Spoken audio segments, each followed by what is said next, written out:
I'm Kim Ellis with Checkered Flag Media, and I'm sitting here with Alex Wurz from Toyota.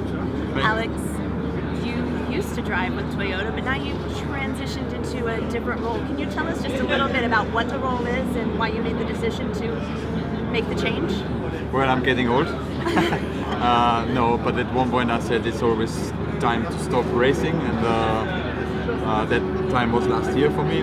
But the team and myself, we said, oh, we work very well together, so I'm sporting advisor. I still do some of the tests and developments, because it's not that I hate driving suddenly, I still love it, but I don't really want to chase a career in a full season. So I have a soft landing, and again my job is more sporting advisor, helping drivers, engineers, development, and just have an extra 2 little brain cells which I have up there to input into the program. Now, on a race weekend like this, do you just have that itch to jump into the car? Are you looking for the helmet, want to jump into the car, or are you okay in this role? No, I'm totally okay. You are? I'm completely fine. I mean, I had in Formula 1 when I had years as being a reserve driver, I had this situation already when you're outside, you see your teammates having fun and enjoying driving these super cool cars. And as I'm testing, I still have a little bit of that feeling, but in the end I'm very happy I retired. Now, a lot of times people retire and they end up come back. busier. Well, yeah, well, no, I wasn't leading into that, but Okay. I'm sure there's a lot of fans out there that would like to see that. But no, I was going to say, a lot of times people retire from any career and then they end up busier than they were when they were working.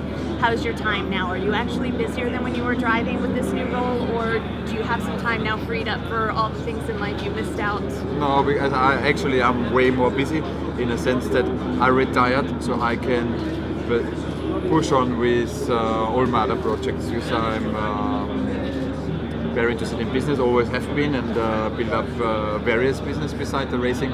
But it came the point where I said, okay, in order to progress in these parts of life, I need to stop racing. I'm still doing my Toyota job, as I said. I work for Williams, I'm advisor to the board there, and my main job is I'm running a company. It's a road safety company, but we also do track design, so I'm designing racetracks. We're having road safety programs which are implemented in some countries in Europe, but also we're expanding worldwide. And our programs really save lives. They are mandatory by law, and this is something where I'm really at home. It's a family business. We are global experts, and that's where I really want to push. Can you give us some examples of what that company does, just little things that you do that... Yeah. So because racing fans who are watching, the large part at the moment where we're growing rapidly is we do racetrack designs. We're doing a racetrack project in Saudi Arabia, designed a racetrack in Finland for MotoGP, designed a racetrack in Kazakhstan. If some of them will be built or not, that's then down to the client if they find a little cash they need. But we're coming from the operating side of operating tracks, so we know that you can't make the biggest racetracks when they then fail to operate in financially, unless you have governments who want to build amazing palaces and show off more or less. But on the road safety side, is my dad invented lots of programs where drivers in their own cars on special designed driving facilities learn how to control their vehicles. Or for the first time experience how is it with ABS braking? What happens if my car skids? How do I react? And these programs became quite successful, that in some countries in Europe our program becomes mandatory. That, as an example, every novice driver is doing a driving license test in Austria, in some of the Scandinavian countries, Switzerland, has to do 1 day of driver training under our system.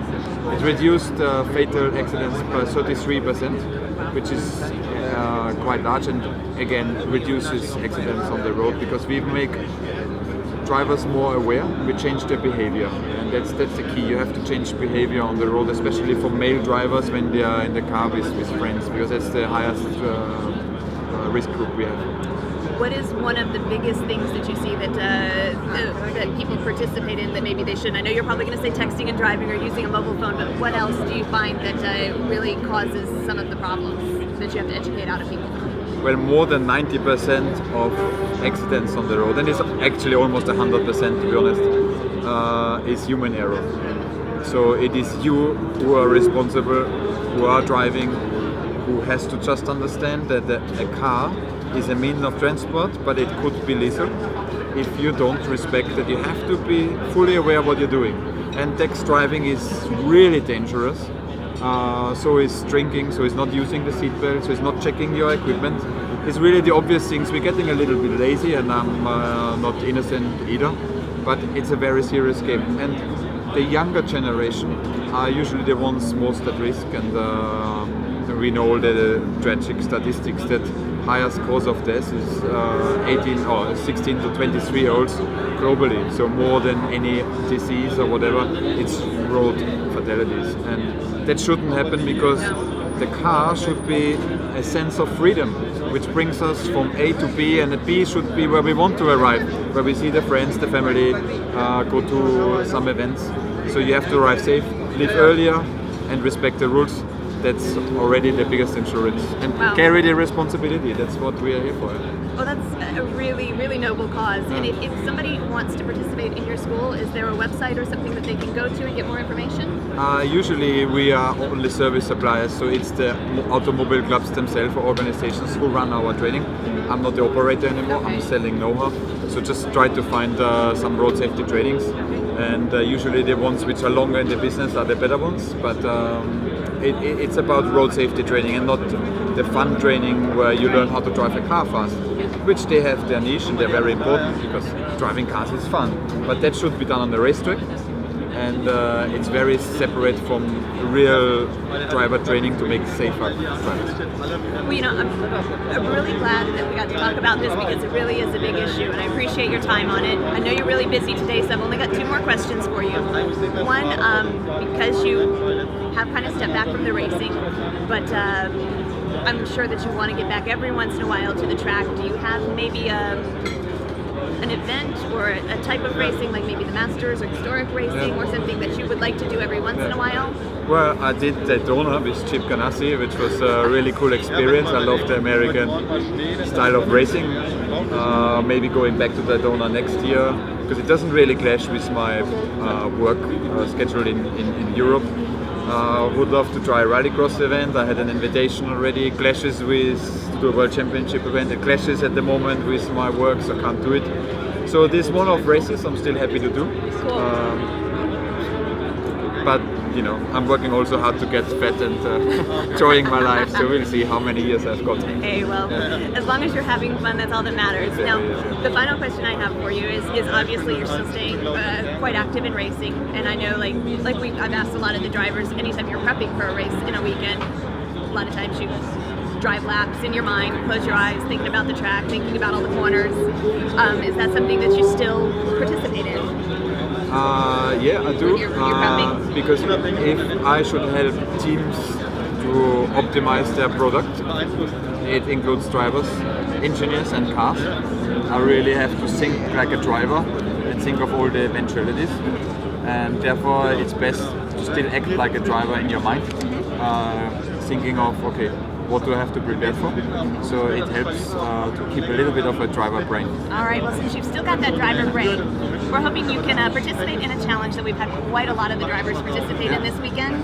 And basically we're asking you to close your eyes and drive a lap of Silverstone. Okay, good. So are we crashing turn 1? And if you want to narrate it while you're driving, feel free. Or so you will draw us a lap of Silverstone with your eyes closed. But I can cheat. We're watching. Okay.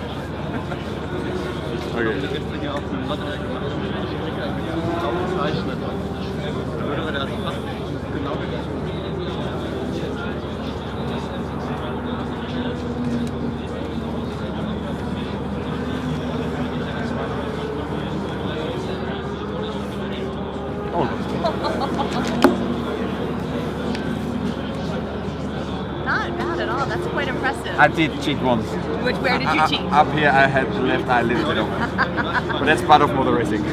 Would you mind autographing it for us so we know whose lap is whose? Alex, thank you so very much for your time. Appreciate it.